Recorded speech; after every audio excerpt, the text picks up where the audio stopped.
dailies for the season 2 field pass, bro. Bro, I have not touched it in like They're I don't tripping. think I've touched it since like week 3 of the NFL season. Welcome into the Wednesday wrap up with Emmitt and Cam. I'm Emmitt. That's Cam, of course. We're going to talk about the NFL trade deadline today. A bunch of moves were made yesterday at the 1 p.m. deadline, but some moves were not made, and we're going to start with that first. The Packers, my Packers, didn't trade for a wide receiver at the deadline. I got to be honest. I was when it originally hit that they didn't make a trade, I think I was fine with it. I overall I was fine with it because I was like, well, one, the roster can't compete, and two, I didn't think that they were in on any of the people I wanted. Chase Claypool for a second was a reach for Chicago. We'll talk about that in a little bit. I do think it makes them better, but it is a reach and a little bit of an overpay. But the Packers also inquired about Broncos wide receiver Jerry Jeudy, who was one of the two people I really wanted them to do. The Packers made an offer for a second-round pick for Chase Claypool. They were denied. And the funniest part of all of it is they were denied because the Steelers would have rather had the second-round pick from the Bears because they think the Bears are going to finish with a worse record than the Packers, which is probably true and smart business by the Steelers, but the Packers didn't do that. But then Jerry Jeudy, according to Benjamin Albright, a beat reporter on the Broncos, said that apparently the asking price for Jeudy was a second and then another mid-round pick. So anywhere, in my eyes, that's a fourth or a fifth. How do you not do that, man? How do you not do that? Especially, again, with the You're going to receiving offer a core that they second have. for Claypool. How do you not do it for Jeudy? Yeah. And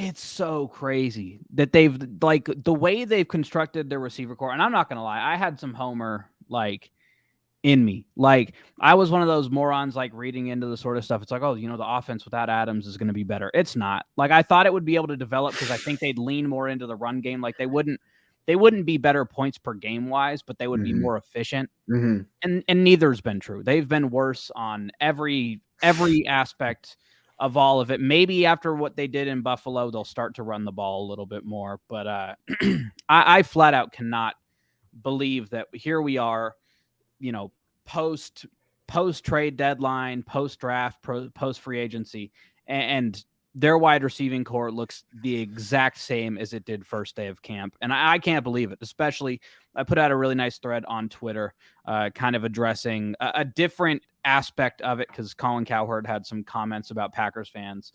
And I wanted to kind of debunk the rumor, and I kind of dove into a little bit what the Packers did or didn't do on their receiving core. But the plan has been flawed since the start. They knew going into last year that at the end of the season, the only two wide receivers they had under contract for sure was Randall Cobb and Amari Rodgers. Those were the only two. Davante Adams, remember, he had to be franchise tagged. Then he was traded. Then also they had to tender Allen Lazard. And although Allen Lazard wasn't going to get Allen Lazard, it was basically a lower version of the franchise tag for those don't know. He wasn't playing anywhere else. He was either playing for Green Bay on the salary that the tag had or that the tender had, or he was playing nowhere. But the fact that they went in where they basically had to redo their entire wide receiving core is just ridiculous. And everyone keeps comparing him to the Chiefs. It's like, oh, the Chiefs traded away Tyreek Hill and they're doing better. It's like, okay, well, their strategy and the Packers strategy were two different strategies. The Packers lost Davante Adams, and they reloaded with Sammy Watkins, who can't stay healthy. He's only had one season where he's played all 16 games. He had another season where he played 15.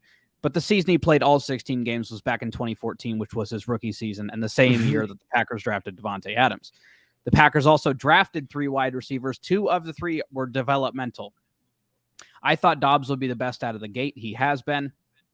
But Samori Toure was known as the one who was supposed to be kind of the second he came in the NFL, that was just kind of going to be what he was. So Watson and Dobbs are developmental. And then they decided to run it back with Amari Rodgers, Allen Lazard, and Randall Cobb. Green Bay, here's the mind-blowing stat. They have a 4th-round rookie, that's Dobbs, as their leader in targets, their second leading receiver, and he's 3rd on the team in catches. That's way too much pressure for a 4th rounder. And then you talk about what the Chiefs did, because again, everybody keeps comparing it to the Chiefs. Here's what the Chiefs did instead. They lost Tyreek Hill. They reloaded. They got a veteran in Juju Smith-Schuster. They got a veteran in MVS. And then they got Sky Moore. And here's the craziest thing of all of it. The two veterans who they got combined, total, stat-wise, MVS and Juju, have a combined total of 6,000 receiving yards and 39 touchdowns throughout their career. Combined. Guess how many... I know you said you read the price. Guess how many catches Sky Moore has this year? Let's hear it. 6. He has 6 catches in 7 games, and they spent a second-round pick on him. Like, that's not relying on your draft picks. And that's what you're supposed to do. He's allowed to develop. He's allowed to develop. Sit down and learn. Exactly. And their top 5 leading receivers, yards-wise, are all people who have either been there. Like, it's Kelsey, Juju, MVS, Mecole Hardman, then Clyde Edwards-Helaire. 5 guys who are either veterans or they've been in the system. Like, the two approaches could not have been more different. The Chiefs knocked it out of the park, obviously. They have the highest scoring offense in football after losing Tyreek Hill. And the Packers, they fucked themselves. Seriously. They did this. I mean, this entire thing went about as poorly as humanly possible. Again, I was not upset that they didn't make a trade at the deadline until I found out that they were they were trying to make a trade for the wrong guy and then wouldn't give up damn near the same compensation for the right guy. It makes no sense to me. I had to go on Twitter once I realized like the trade deadline was up, and I was like, the Packers really didn't make any moves. I had to go and check, and sure enough, then that's why I was like, why would they double down? Like, what is there that they're seeing that we aren't? Honestly, I don't know what it could possibly be. Again, I truly think that they're realizing they messed up, and they're just kind of like we're going to wash our hands of the whole situation. Like, hey, we messed up by letting Adams go, but we're going to take, because again, even Adams, because again, the biggest, not cliche, but the thing that I always preach, and especially with patience with the younger receivers, I don't have a whole lot of patience for Amari Rodgers, but like patience with Watson. It's like Devontae Adams was going to get cut after his second year. He was bad. He was he was dropping everything. So I understand that it takes time, but like this was the draft, and you signed Aaron Rodgers to a 3-year extension. Like, you knew you didn't have time. Like, you knew you didn't. Like that you knew that what you have. We're not here to develop anything. No. There's no like, this isn't. They got too fucking cute with it. Like they seriously did. They got to the point where it's like, they now have to, they're now like praying, really hoping that either Jordan Love is fantastic. I don't think he is, or that Rodgers is going to stay the full 3 years of his contract, which I truly don't think happens, because I think that's how long it's going to take for us to really see what some of these guys are. But like, even by that point, man, like your window has so far gone. Like, if you really wanted to make it, like if they really wanted to make it, I would have been very upset had they made a move for like a Brandon Cooks or like not DJ Moore necessarily. Like, I didn't want DJ Moore, but like if they had made a move for like a Brandon Cooks or like, even if they like sign Odell like this year, I'm going to kind of be like, that's too little too late, man. Like, you should have done that shit the past 2 years. Like, you should have done something, because the 2020 team was literally a couple plays away and a really bad Kevin King fucking defensive performance from winning an NFC championship and going back to the Super Bowl. And the 2021 team, I think, was better. Their defense was for sure playing hotter, and they played better in that playoff game versus San Francisco. It's like they were one receiver away from being able to get open from winning that one. And I think that they could have made a run. Do I think that they necessarily win the Super Bowl? Probably not. I think the Chiefs, or I guess the Bengals, who made it out of the AFC, probably would have won. But like it would have been extremely frustrating if like they came out here and the year that I thought it was the least likely they trade a wide receiver because it does the least amount for them, they wound up doing it. Because like in my head, like they could have made a trade for a wide receiver in either 2020 or 2021, or signed Odell in 2021. And I think that they probably, like, that's your shot at a ring. Yeah. Like, you're taking that shot to do the ring. So I think in my head, I was always like, there's no way, if they're not making a trade to try to win a ring, there's no way they're making a trade just to try to squeak into the playoffs. Like, no way they're thinking that. Yeah. No, I knew what you meant when you were saying it like that, but I'm Yeah. also like, I feel like it's just one of those things of holding them to that standard of like, that's a team where you're like, you'd expect them to make that move because like the Yeah. playoffs, you never know. Like Yeah. that's a team when getting them to the playoffs is enough to get like close. And That's how it's you feel like, about them, even though they haven't really proved it much even now, recently. it's like if they add Odell, like I don't think that puts them in some category that it's like Yeah, because they don't become NFC contenders. I And think like at this two, point Odell they've is going to be better off in a they've number played 2 position than anything. like they've played them. Well, I think they've also played themselves out of the Odell sweepstakes. Like why Yeah. would Odell want to come, like, unless he's looking for like a long-term contract, which the Packers for sure aren't giving you. Like Yeah.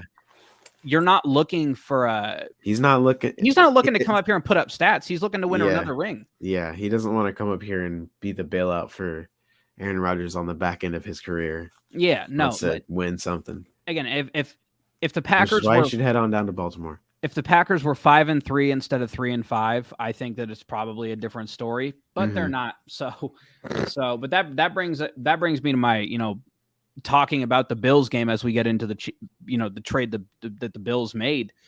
I felt pretty good about the Packers in that game.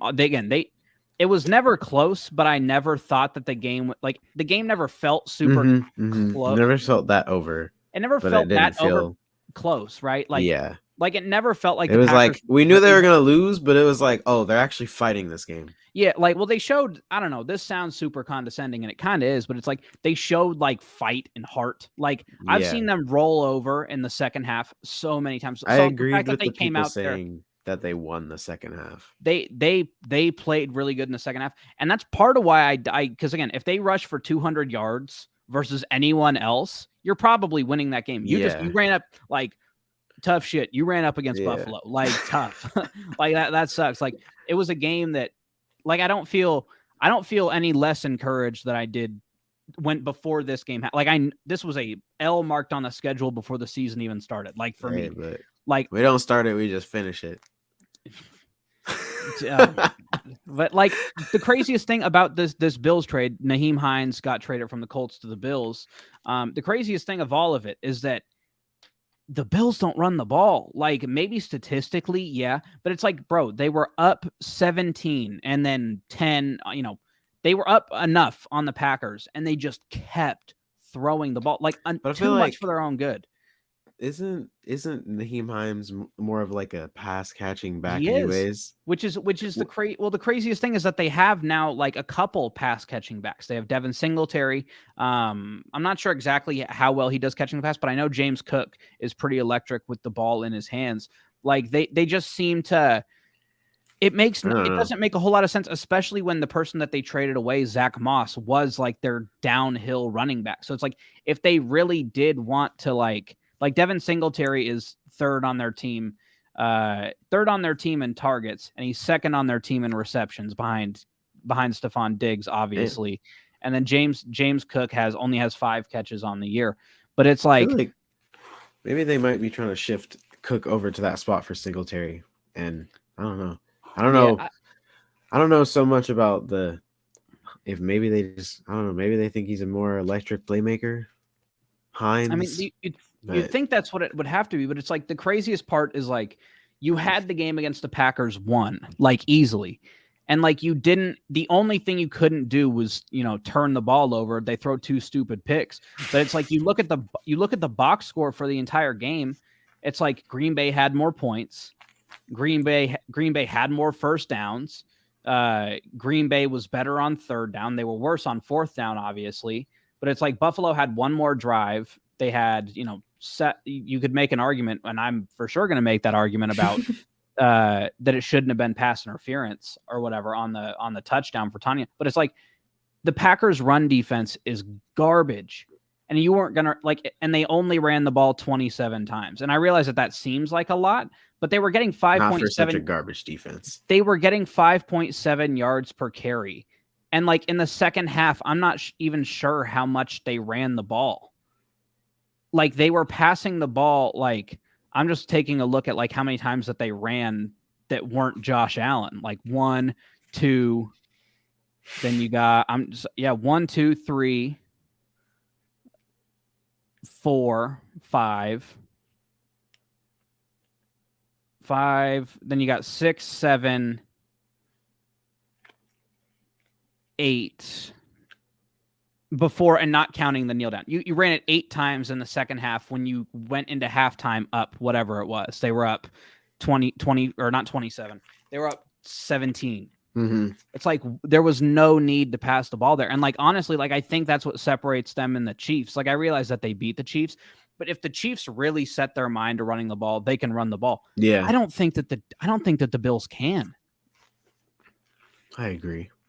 I don't see why would they trade for him of all people? Yeah, well, it's like unless they're just going to steer into it and completely go away from the run game, but it's like at some point, especially like late in the playoffs against like a guy like Patrick Mahomes, like you're going to need to play control the clock. Like you're going to have to. Like it's not an if, it's a when. Like you're going to have to play ball control because again, if you get outgained, lose the turnover battle, get out first down or worse on third down, and you lose the time of possession battle against literally probably anyone but the Green Bay team you've seen the past 4 weeks, like you're losing that game. Mm-hmm. I don't know. They haven't been as impressive to me as I think everyone else has been impressed with them. I think it's like, I kind of see that, but it's like, oh, they're just fucking excellent and they're not perfect. Yeah.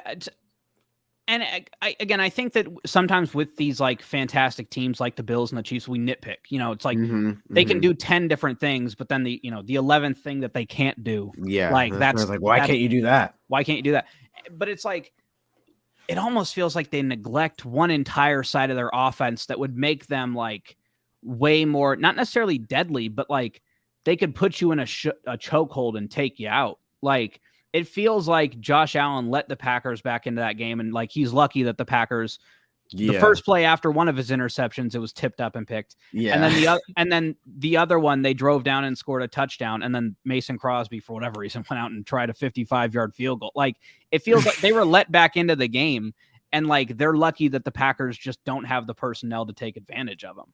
Yeah, but that we'll move it into another team who made a shocking trade. Bradley Chubb was traded to the Dolphins. Massive trade. That was like it was the biggest trade of the trade deadline in terms of draft compensation. It was the only one that gave up a first round pick. The Dolphins are going to be nice. Yeah. Yeah. Dude. Scary. That's scary. Well, it's like, especially when you take a look like at the back end of their secondary. I know Byron Jones is hurt, I believe.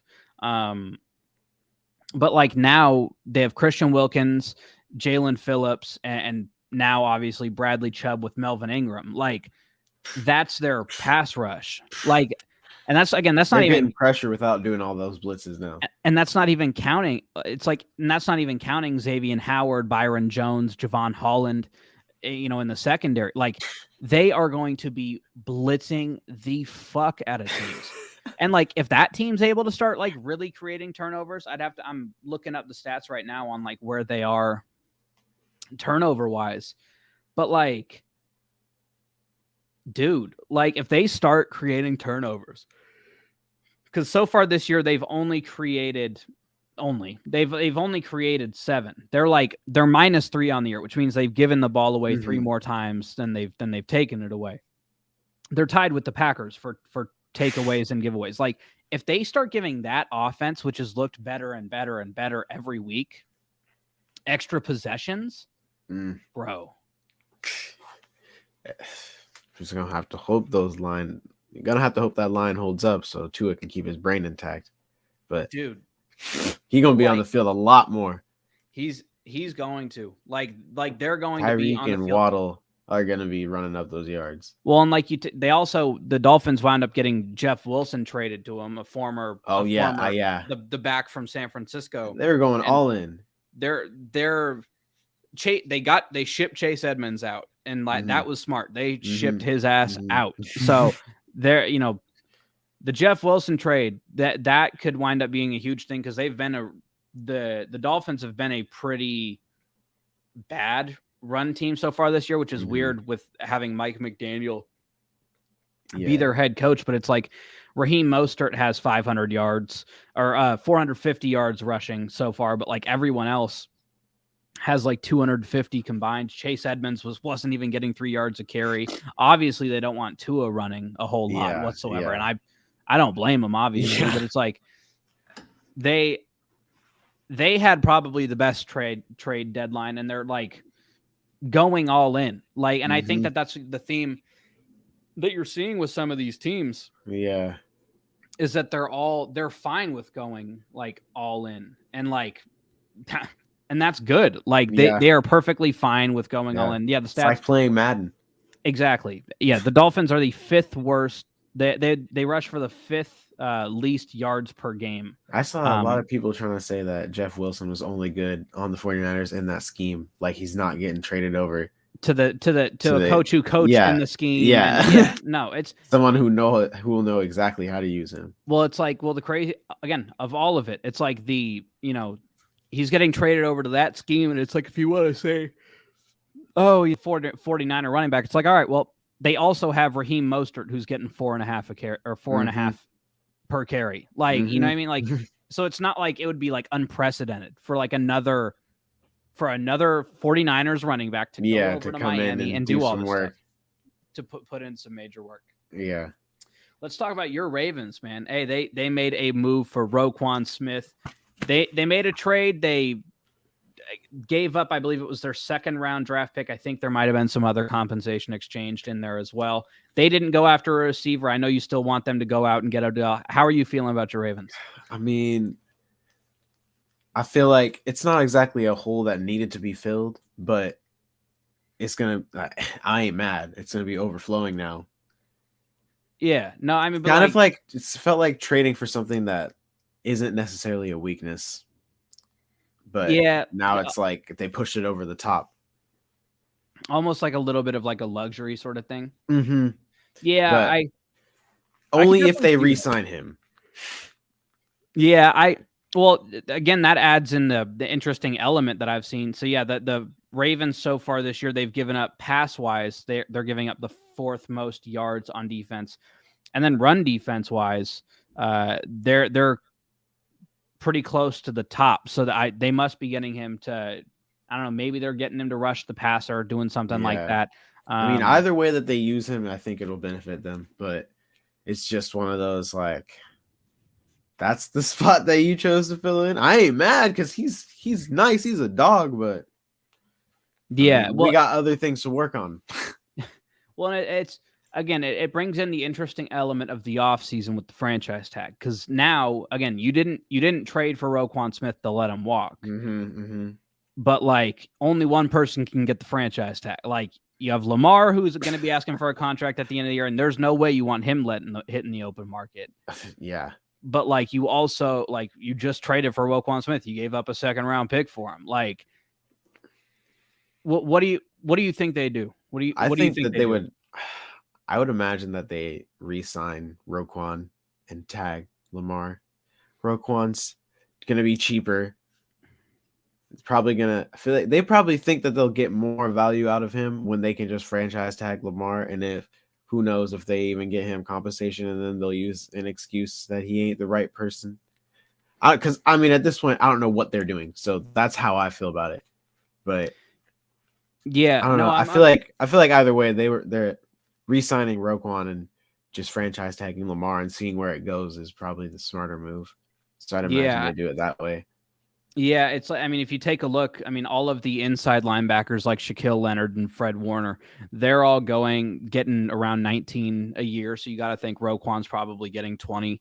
Like you can take the chance with like, maybe you showed Roquan you wanted him, and like maybe he takes a little bit less if he hits free agency. Like I realize he still wants his money, but like maybe you trading for him shows enough that you want him. That like he'll give you a little bit of like time to negotiate before he starts accepting deals elsewhere.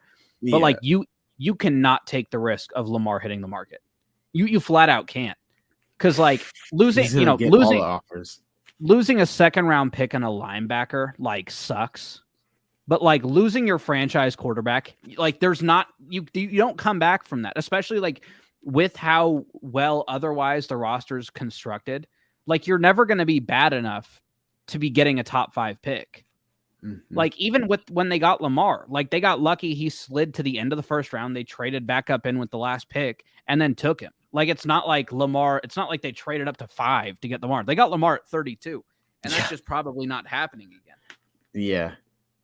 I mean, when Kenny Pickett is getting picked where he's getting picked, definitely not having Lamar slip down to where he slipped down to again. Yeah, and again, you built your entire offense around him. There's no way you can just like let him go. It doesn't make any sense. We got a couple more moves to talk about. Let's go. Robert Quinn to the Eagles, the team with one of the most amount of sacks, or sorry, they're top 6 in sacks in the NFL. The Cowboys have the most as a team. Then it goes Cowboys, Niners, Bucks, Broncos, Patriots, Eagles. Eagles are tied with the Patriots. So yes, they're tied for 5th in sacks. This is just like the last trade, except they didn't have any other holes they needed to fill. So this is just dessert.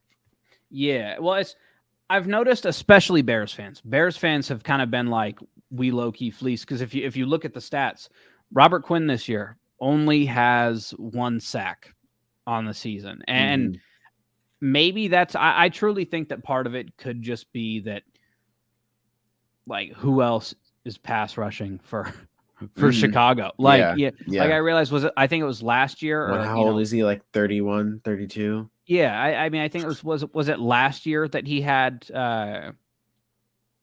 he's 32. Last year I think it was. He had 18 sacks 2021. He had 18 and a half sacks. But it's like he's been super duper like flowy and inconsistent throughout his career. He went counting out his like St. Louis days. You know, his first year in LA with the Rams, he had 4. Then he got 8.5. Then 6.5. Then he had a really nice year with Dallas, got 11.5. Then when he went to Chicago, he went 2, 18.5, and then 1 in 7 games. The best defensive roster in football got better. Like it doesn't even feel fair. Yeah. When you take a look at like where's the? Do they have a hole? Like on their defensive roster, because I don't think that they do. Like they went out and got Gardner Johnson. Now they already have. I mean, Slay. Yeah. You didn't even touch on James Bradbury. Like their front. I realized that they just had to put. Excuse me. They just had to put Jordan Davis, their first round pick, on IR, but it's like their hole is what? Strong safety with Marcus Epps, or like maybe their middle or weak side linebacker with like Kazir White or TJ Edwards. Like that's, and it's like they even have Nakobe Dean, who I thought the Packers were probably going to take in the draft last year. They have him as their background or as their backup middle line. Like again, Brandon Graham, Fletcher Cox, Robert Quinn, Hassan Reddick rushing the passer. Like it's not even counting Josh Sweat, who's backing up Robert Quinn now. Like.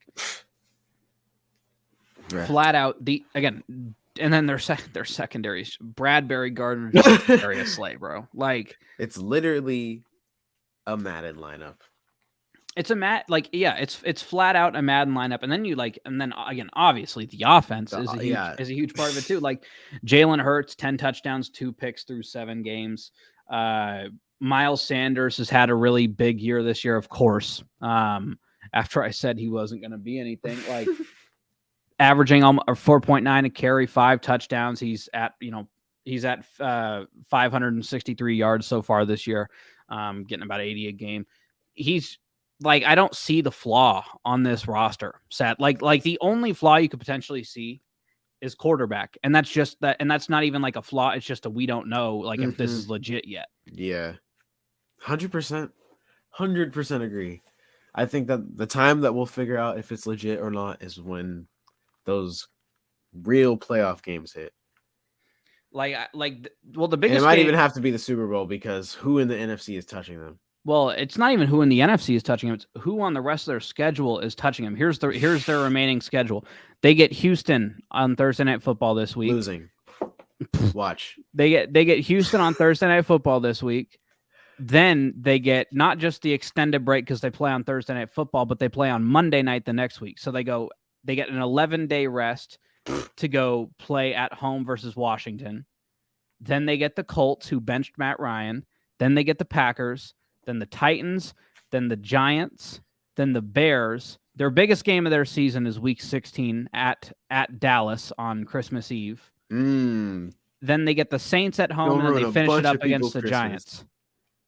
Like what game are they like? Well, they're going to be favored in every game except for maybe Dallas. Like if Dallas is up there too, because Dallas has a soft schedule as well. Like outside of Dallas, what's their hardest game? The Packers, the Giants, like the Saint. Like they don't have a hardest game.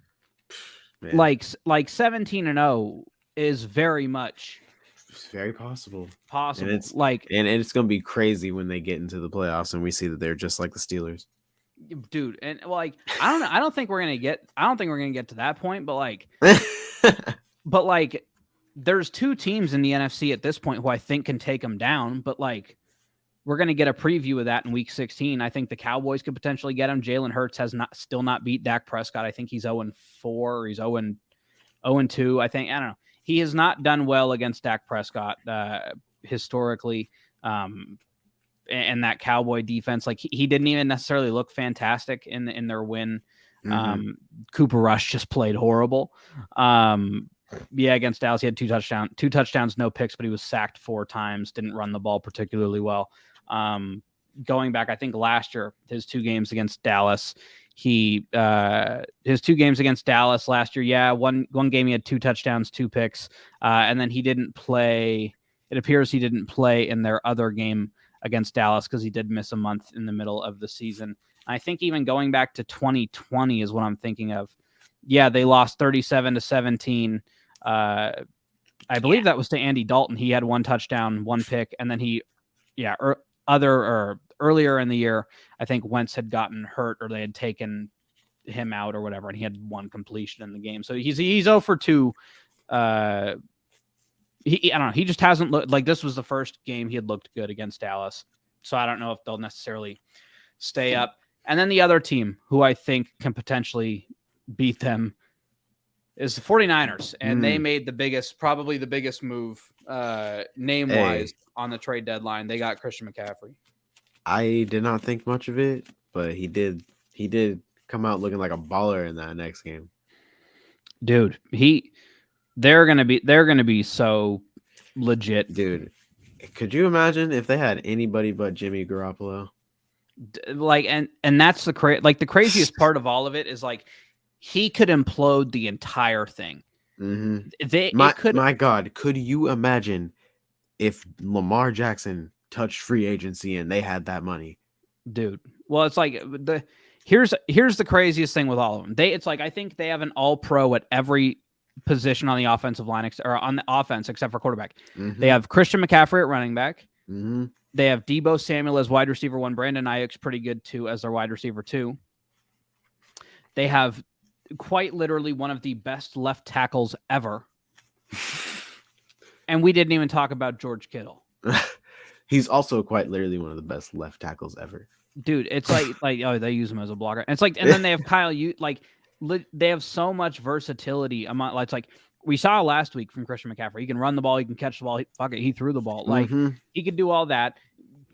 You know, they have George Kittle, who's probably the best blocking tight end in football, and he's not bad at receiving the ball. You have Deebo Samuel, who can play running back and wide receiver. You have Kyle Juszczyk at running or at fullback, who can play wide, like he can play tight end. Like they have the most there's no excuse for them not to do it this year, especially when you look at like their defensive depth chart too. Like I think if I'm not mistaken, I think Nick Bosa is like 2nd in the league in total sacks. I think Zadarius Smith is the only person who has more sacks than him. Sorry, Zadarius Smith and Matt Judon have 8.5. Nick Bosa and Micah Parsons have 8.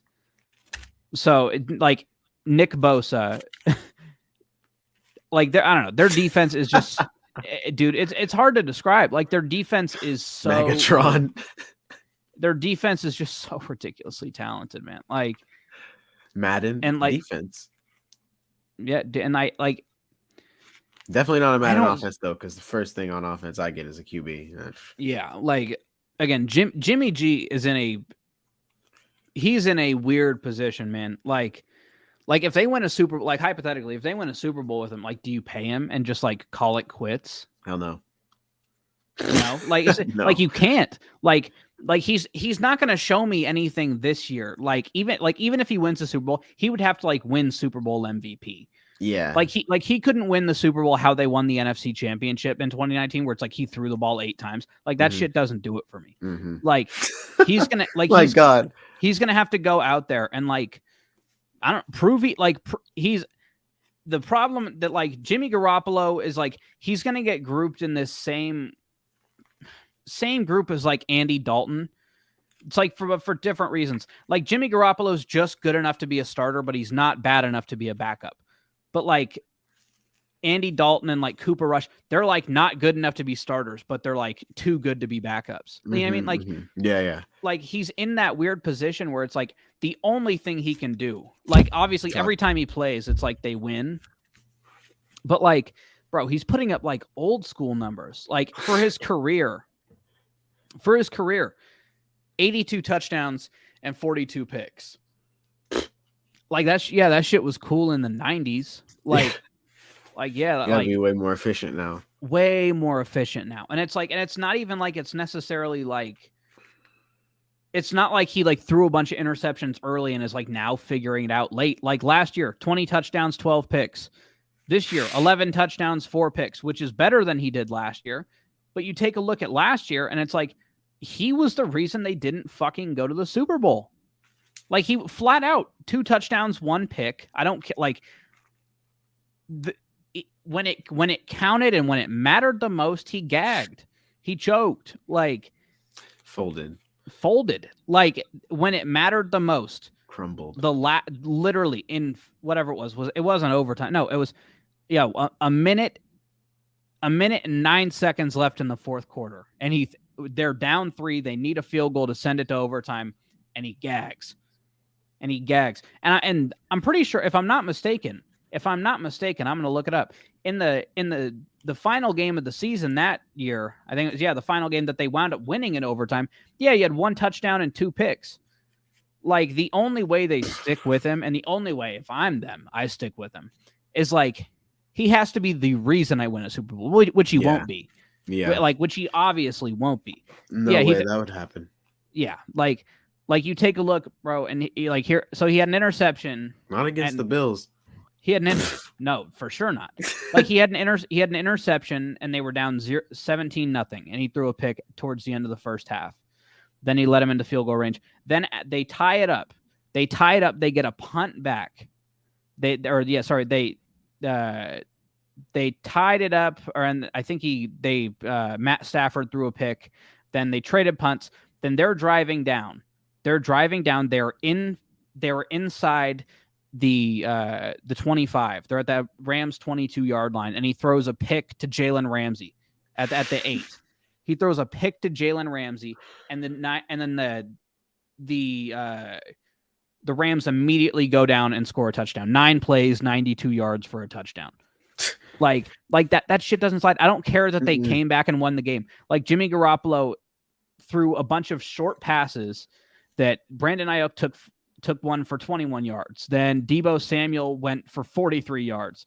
Then Jimmy Garoppolo had a pass to Juwan Jennings that wound up sending it into overtime. And even in overtime, they drove down and they kicked a field goal. But like a Matt Stafford interception is the reason that they lost that game. Like it's not like Jimmy Garoppolo led some game-winning drive, no time left.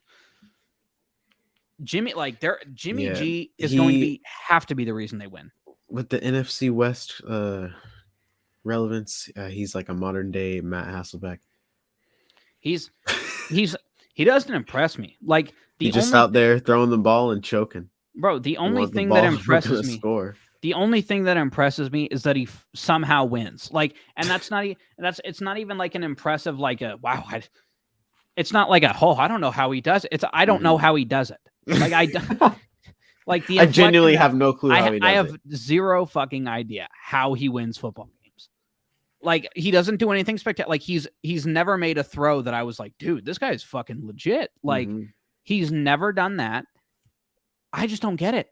Like I flat out don't understand it. That's why I was so heavy on the Trey Lance thing. I don't even know what's going on with him, but anything's better with Jimmy than Jimmy. I mean, dude. I mean, yeah. he can run a little bit at least, and that's the type of offense they want.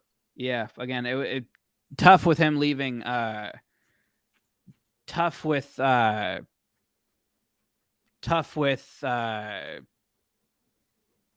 I'm trying to broken ankle.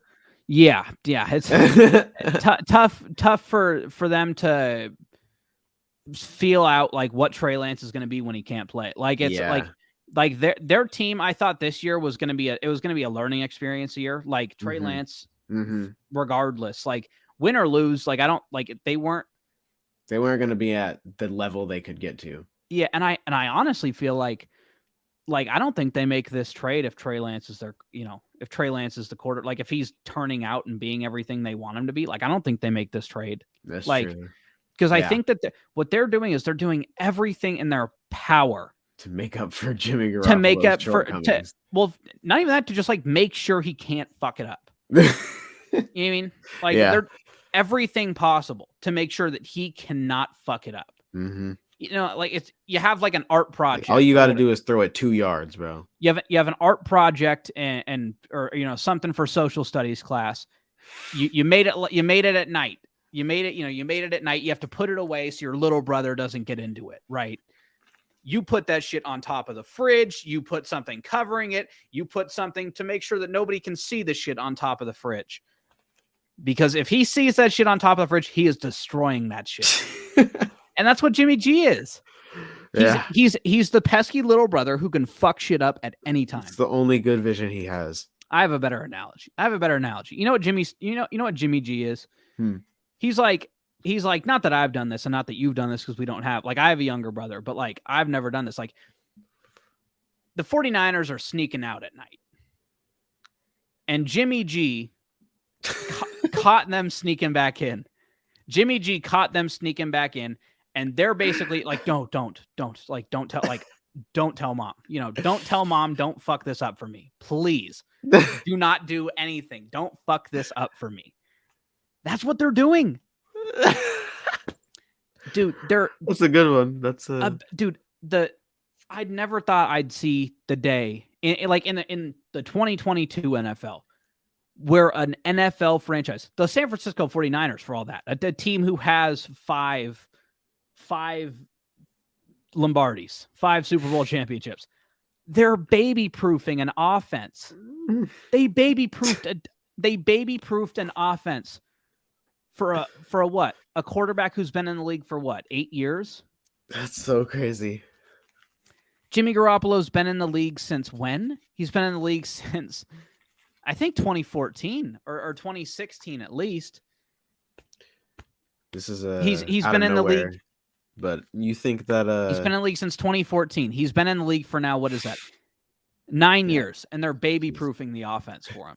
You think that since obviously the Patriots are having a meltdown right now, who do you think would pay off better from a swap? Obviously they can't do it now, but you think the 49ers would like Mac Jones better, or the Patriots would like having Jimmy G back better? Oh, I think the Patriots would like Jimmy G back. The Patriots would like Jimmy G back for sure. I think because not only does he, I think he still kind of plays the brand of ball. Like Jimmy G, again, he's not horrible. He's just like not a top 16 starting quarterback in football. And the one thing that he really isn't is a quarterback that should be running that offense specifically. Yeah. No, literally. Well, it's like, take a look. So the 49ers currently they are with him at quarterback, with Jimmy Garoppolo at quarterback this year, obviously, because Trey Lance got hurt in the second game. they are the 49ers are 4-3. So obviously they got their first loss with Lance in week 1. Literally, his stats and wins, he doesn't have a single pick. 1 touchdown, no picks. 1 touchdown, no picks. 2 touchdowns, no picks. Then last week, 2 touchdowns, no picks. In his losses, 1 touchdown, 1 pick. 2 touchdowns, 2 picks. 2 touchdowns, 1 pick. Like, he's not good enough to do that, but he's like, if nothing goes wrong, which is why I think what the Patriots do on offense, like, don't fuck it up. Just do not fuck it up. You know? And I think that they would like to have him back. I truly do. I think if he hits free agency anytime soon, I think his contract is up within the next. I think his contract is up after this year, if I'm not mistaken. Then they just re-sign him to a 1 year. Yeah, he's a free agent after this year. So I mean, like, I'm not going to be shocked if the Patriots are knocking at his door, like. Because as the salary cap expands, like, Brady was taking whatever, 20 something million for a while. Like, you don't think that they offer Jimmy G 20 million a year, and then they can use the rest of it, and then they never have to worry about paying him superstar money. Like, they'll never have to worry about it because he's never going to get there. Like, and I think the Patriots with Mac Jones, or not the Patriots, I think the Niners with Mac Jones are a way worse team because I think his ceiling's so low. Like, Jimmy G, although I crapped on Jimmy G, and I'm going to continue to crap on Jimmy G, like, he at least, like, I don't know, he makes those really stupid mistakes, but, like, he's going to do it like once or twice a game. Like, I feel like Mac Jones does it like 3 or 4 times a game. And, like, I don't know. He just got swag. Yeah, and they don't have, like, they have ridiculous playmakers, and maybe Mac Jones would work there because, like, how it was in college for him, where it's like all the he had Jalen Waddle, Devonta Smith. It was basic. All right, Mac, just chuck that shit to someone fast, like chuck it to someone fast, and they're about to, like, they'll do something crazy. You know what I mean? But it's just like, I don't know, that it wouldn't shock me if you wound up seeing Jimmy G in San Francisco. Any other topics you want to talk about? Trying to think here. Who do you think is gonna? Because I'm just surprised as fuck. Who is ending the season at the top of the NFC West? The NFC West. I got the Niners. For me, to be super honest with you, like, I don't think that the Seahawks are as good as their record says they are. Truly, because, like, I don't think their most impressive performance, and again, this is going to come off super haterish, so whatever. Like, their most impressive performance to me was probably last week. And yeah, they did a very good job containing Saquon Barkley. Like, they did a good job on that. He had 20 carries for 53 yards. But it's like, bro, like, I mean, who the fuck else is on that offense? Like, Daniel Jones sucks. Like, I think it's fair to say that it's like, because the stat that everyone keeps putting out, they didn't have a play in Seahawks territory until, the fumble by Tyler Lockett. And it's like, yeah, that's like, sometimes that's like a really good, like, the defense played so well, they didn't even have a play in our territory. And sometimes it's like, yeah, Daniel Jones just sucks. Like, Daniel Jones flat out stinks. It's like second or third play of the game, he, like, had somebody, he had to put the slightest ounce of touch on the ball, but he sailed it over his head. Like, it would have been gone for like 20 yards. I think it probably would have gotten them into Seahawks territory, if I'm not mistaken. I think it was the third play of the game. Or it was the second play of the game. It was a 2nd and 4, and he had the dude wide fucking open, and he sailed it right over his head. Like, all classic he had Daniel to do. Jones play. Yeah, like, so, like, Geno Smith, at least to me, like, I still truly don't believe. You still writing him off? Yeah, like, yes, I am. I don't care. Like, it's extremely difficult for me to believe that a 32-year-old quarterback all of a sudden just figured it out. You know what I mean? Like he had a bunch of he had years in He had years with the Jets. He had a year with the Giants. He had a year with the Chargers, and quite literally, all of them ended with them being like, "Yeah, we're good." I think Like, that we're seeing a mediocre quarterback finally buy into the Seahawks offense, because we know Russ wasn't fully bought in because he had his own things that he wanted to be doing. yeah, They wanted to run the offense a little different than they would with someone like Geno Smith, and he's just fully like, there's obviously talented plays that he's making, which that's where you're like, is this dude legit or not? Because you got no explanation for him rolling to his weak side, throwing off his back foot type shit. Like, yeah. Well, it's all like that.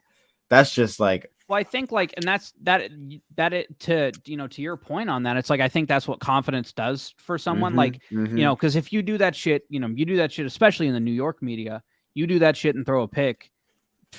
Kiss your career goodbye. But then like you come back and you start making all the small plays, then you do that and it works. Then all of a sudden your confidence is through the roof. I don't know. I just find it extremely hard to believe that after 10 seasons in the NFL, Geno Smith finally figured it out. Like I truly like, and you could make the argument again that it is like the Seahawks system and that it just meshes so well.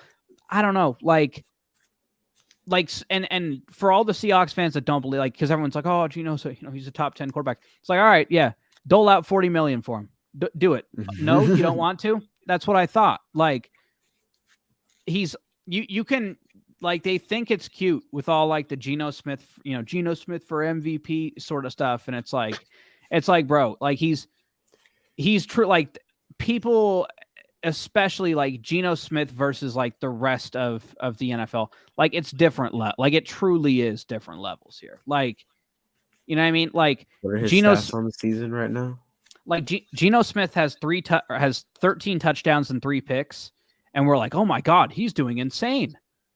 Okay, what Aaron Rodgers has 13 touchdowns. He has the same amount of touchdowns and 1 more pick, and people are like, dude, this guy's he's having the worst year of his career. Like that. I mean, it shows you different levels. Like it truly does. And again, literally, and this is the same thing we did with Jimmy G a couple of years ago. Like, remember Jimmy G? He got traded to the 49ers at the end of the season, and then they went like 6-0 with him starting, or 5-0 with him starting. And everyone was like, dude, this guy just can't do any wrong. And then it's like, I definitely was not everyone. So, and then it's like years down the line, it's like, dang, maybe sucks. maybe just because someone wins doesn't mean they're good. Like, how is everyone more sold on Geno Smith currently? Geno Smith, then no. Like, how are we more sold on Geno Smith, who currently has a worse record this year? Because if we're just going to go off this year, than Daniel Jones, how are we more sold on Geno Smith? And that's not me hyping up Daniel Jones. I think Daniel Jones sucks, and he's going to be looking for another job next year. But like, how are we, if wins is all that matters? You know what I mean? Like, the reason, like, if Geno Smith had these stats and the Seahawks were, and the Seahawks had the Packers record, we're not talking about Geno Smith. It's because they're winning. And I don't think that they're winning because of Geno Smith. I think that the offensive scheme has gotten significantly better, and you've seen that, like, maybe he's buying into it a little bit more. But, like, I don't think that all of a sudden at 32 years old, Geno Smith, the light didn't turn on for him. Like, oh, I'm not supposed to throw it to the team not wearing my uniform. Like, I didn't know. Like, I was practicing in practice all week, and I was, the defensive guys were wearing my helmet. I didn't know. Like, you know what I mean? Like, again, it just shows you how literally, like, here's another example. Like,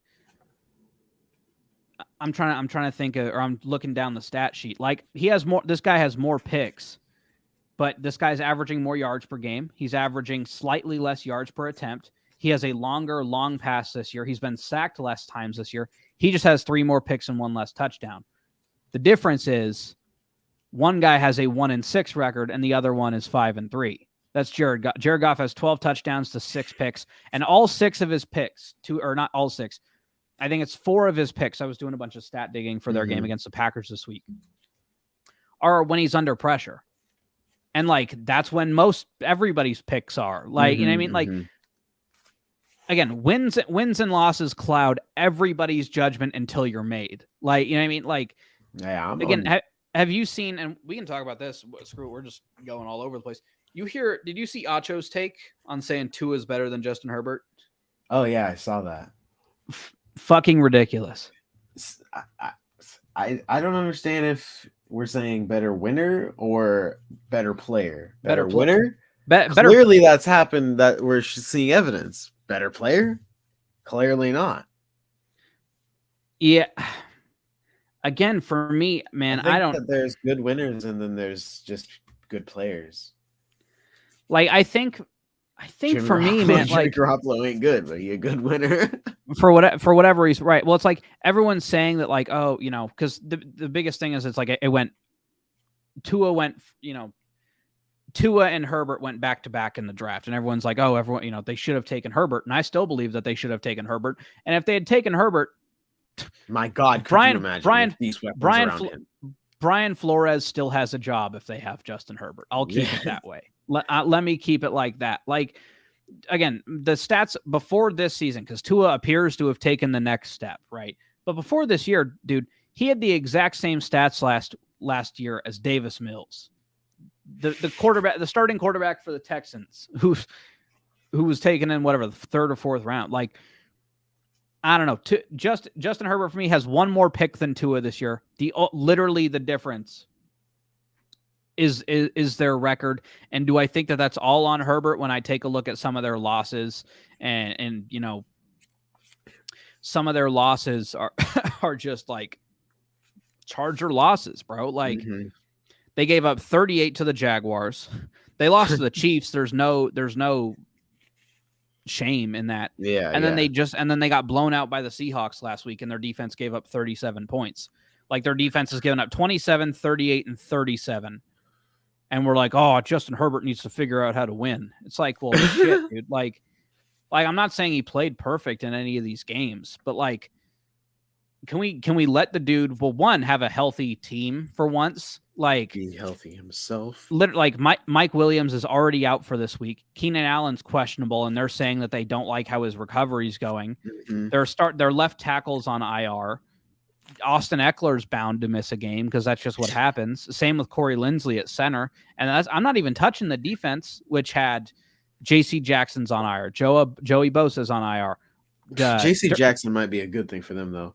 Yeah, true. Derwin James is not on IR yet, but it's Derwin James. Shit's coming soon. Like, you know what I mean? Like, I don't think Derwin James has played a full season. He played a full season his rookie year. Then 2 years ago he missed. He's played a full season so far this year. He just, for what he keeps getting nicked. I don't know. Like, we'll see. I'm going to take. In that one, I'm taking Herbert for sure. Yeah, Herbert clears. Very obviously. Like, well, I think you could make the argument. Well, one, you could make the argument. It's like he's never had as good of a weapon as Tyreek Hill, and Jalen Waddle's looking good too. And like, everybody's on the Keenan Allen like hype train of like how good Keenan Allen is. You give me like Keenan Allen or Tyreek Hill, I'm taking Tyreek Hill every time. Exactly. But it's like Keenan, they're two different things. Like, Justin Herbert can throw the ball way farther than Tua can. It's like Keenan Allen's not a burner. He's a route technician. Like Keenan Allen would excel way more with Aaron Rodgers than he would with Justin Herbert. But Tyreek Hill would excel way more with Justin Herbert than he would with Aaron Rodgers, just because that's just how it works. And it's like, it's wild. The amount of touchdowns, the amount of plays that Tyreek Hill has made on that team that would be touchdowns if it were Justin Herbert throwing it instead of Tua. Yeah. So many where he had to come back and moss him, which, I mean, he still made the play. They still got the big chunk, but like, ooh, it must hurt as an offensive coordinator to see that. To see that, bitch, you can only get that 40 yards down. Right. Yeah. Well, it's like, I mean, just seeing the ball flutter up in the air. Yeah, it's just it really hurts watching him. Just, you can see he's like, oh, I'm gonna get this one off, and it just goes 39 yards. Yeah, and flutters in the air. Yeah, no, but But again, they've been ridiculous offensively. I think yards wise, they're top. I'm trying to think anything else we missed since our last show. Let me take a look. See if Could you imagine if Deshaun Watson didn't go out there and do what he did? Yeah, and he got on the Dolphins. Oh my God. Yeah. Let me take a look. I'm trying to look at what a matchup of the week is for next week to talk about. I got another rough slate next week. I looked at the games. I think the only interesting game is the fact that the Eagles are going to get beat by the Texans, but other than that, hopefully. No, I mean, I think the game of the week, the game to look at, because I think that if this team loses, you can probably count them out. Playoff wise, the Rams are playing at the Buccaneers. Both teams are 3-5, which means one of them, unless there's a tie, is dropping to 3-6. Matthew Stafford is about to get his butt ate by that Buccaneers rushing defense. I mean, you said what were they, top 3 in sacks? Yeah, they're tied about to for 3 or whatever, tied with the Eagles. Yeah, they're about to cook for sure. Like, I think that's probably the game of the week. Donald, what happened? Yeah, so not a whole lot of exciting matchups this week. We have Dallas. Dude, I just have to bring up the fact that man, James, the USC one is hilarious. Quite literally one of my favorite videos on the internet ever. How USC, dude. Well, the craziest part of all of it is just like how hyped he was. Like, I know I'm not There's gonna not been that amount of energy in a video since, bro. He didn't post a Packers one like ever, and I was like, bro, he must be a Packers fan. And then I saw what happened after the Bills game, and he posted the video, and I was like, damn, he just never watching the Packers games, bro. I can't blame him. I don't want to either. Like, to be super honest with you, when it's the only game on and y'all lose, I'm sorry. Yeah, rough. I think that game is going to be the national game for the 10 a.m. window. There's not a whole lot of other good ones, to be super honest with you. They play at the Detroit Lions. They're getting super lucky. Hey, Cameron, plug your stuff, and we'll get out of here. SoundCloud, Instagram, it's scrolling across, and it's right there. There you go. At CamR Sucks. And we got the Instagram just at Wed Wrap Up. I think it's at Wed Wrap Up. We should follow it.